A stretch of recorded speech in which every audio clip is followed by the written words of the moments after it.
Hello, I'm Steve Caldeira, President and CEO of the International Franchise Association. I wish I could be there in person today, but I'm glad to provide an overview of the state of the industry. But first, I would like to congratulate all of you for the work that you are doing at TSS Photography and Young Masters to keep the franchise industry growing strong. Our industry is still struggling to recover from the worst recession since the Great Depression. And it's the dedication and hard work, quite frankly, from franchisees across all franchise sectors that is helping to keep the industry on an upward trend.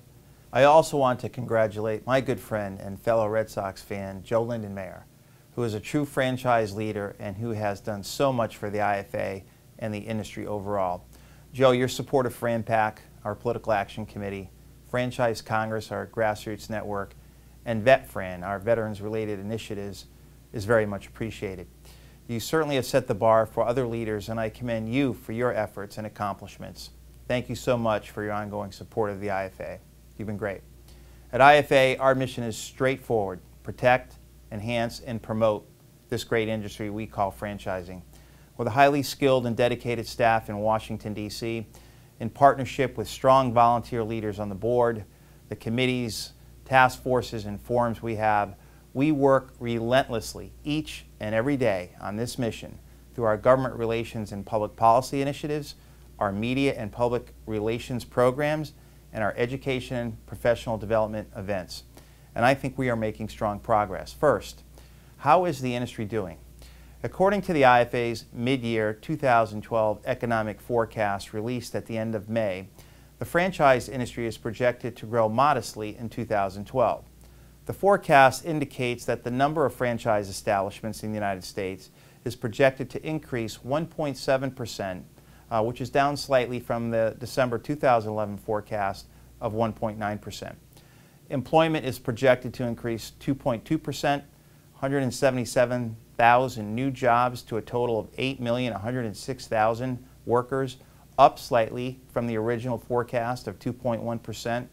And the economic output from franchising is projected to increase by 5.3%, $39 billion, to a total of $781 billion, up 5% that we projected in December of 2011. When we ask franchise business leaders about how they are feeling about the economic recovery, they are increasingly optimistic. According to IFA's May 2012 member survey, franchisors report that current business conditions are better. 56% to be exact, up from 38% in 2011. While we are pleased to see some minimal economic growth in the revised outlook and improved sentiment among franchise businesses, the industry's growth continues to be plagued by the sluggish economic recovery, a still tight credit market, weak consumer spending, and the continued policy and regulatory uncertainty here in Washington, particularly in the areas of taxes.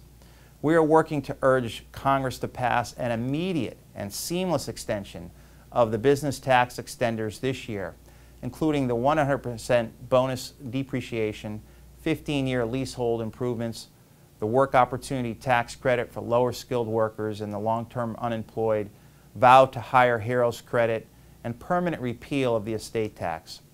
Now, going forward, we are working with Congress on tax reform as a comprehensive package, not with piecemeal fixes. Any effort for reform should lower the overall rate for both corporations and individuals. Another area of uncertainty is health care. Now that the Supreme Court has ruled on the new health care law, franchise companies will face the impending costs of implementing the new health care law. While the law may have been ruled constitutional, we feel the law is unworkable, it's unaffordable, and it's wrong for our country's small business owners who continue to struggle in a still sluggish economic climate.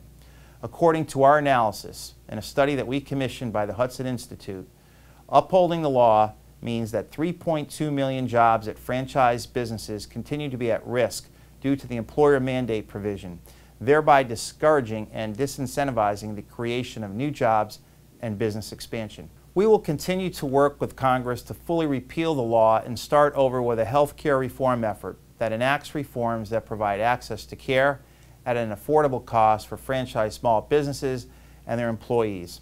Just yesterday I spoke with CNNmoney.com, and today I will have interviews with the Wall Street Journal, USA Today, and NPR to further reinforce the importance of this message. On the credit access front, IFA has been leading the initiative to help lenders understand the power of franchising.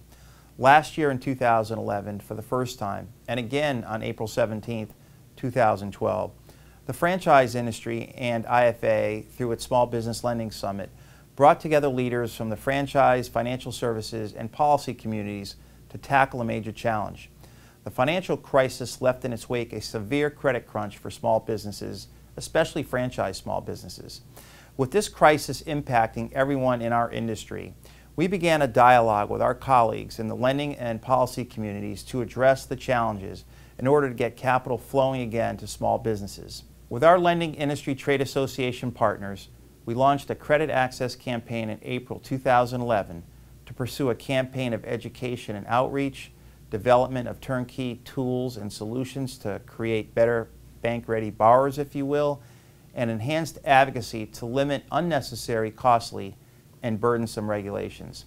It has been a very active campaign with events in over 25 cities, numerous webinars, and increasing education and business development activities and programs.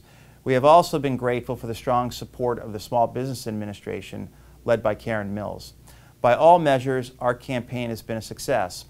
As such, franchisors and franchisees report that they are seeing some improvement in access to credit. According to our Franchise Business Leader Survey that I mentioned earlier, improvement in access to credit has increased by 13% for franchisors and by 32% for franchisees. But more work clearly needs to be done to loosen the credit spigot, and we continue our efforts in Congress and with regulators to eliminate and mitigate, where possible, the unintended consequences of the new financial regulations. And finally, I'm very proud to talk about our efforts to help returning military service people. On November 10, 2011, IFA launched Operation Enduring Opportunity, a campaign to work in conjunction with the White House Joining Forces initiative led by First Lady Michelle Obama and Dr. Jill Biden. As part of this project, we have committed to hire and recruit 75,000 veterans and military spouses and 5,000 wounded warriors by the end of 2014. Since the campaign was launched, the number of companies offering discounts off the initial franchise fee to veterans through the VetFran program has risen to 468, a 16% increase, which we are very, very proud of. Additionally, I'm also proud to convey that since last November, 4,200 veterans have become small business owners, and there are now over 70,000 veteran owners working in franchising, and an additional 3,000 veterans have become team members across all franchise segments. The Help Veterans Own Franchises Act, introduced by both Senator Bob Casey of Pennsylvania and Congressman Aaron Schock of Illinois and Leonard Boswell of Iowa, would provide tax incentives for veterans returning home to invest in their own franchise businesses. In addition, the Franchise Education for Veterans Act, H.R. 3351, introduced by Representative Tim Griffin of Arkansas, would allow veterans interested in purchasing a franchise business to use up to $15,000 in GI Bill funds to pay for franchise education and training programs. All of these efforts are helping to give back to those who have fought for us. And Joe, I want to personally recognize and thank you for your military service, and again, thank you for your steadfast support of our veterans programs. This is just a brief overview of what we are doing at the IFA to ensure that the industry remains strong and gets back on the growth trend we experienced before the recession. We could not do any of this without the strong support of our members like you. So congratulations and success on the first ever joint convention of TSS Photography and Young Masters. It's clear that you are leveraging the ever-changing world of technology by working together on new platforms, marketing programs, and alliances. Keep up the great work, because if you are successful, the industry and the IFA can only get stronger. Thank you for your time and ongoing support. It is truly appreciated. Have a great convention.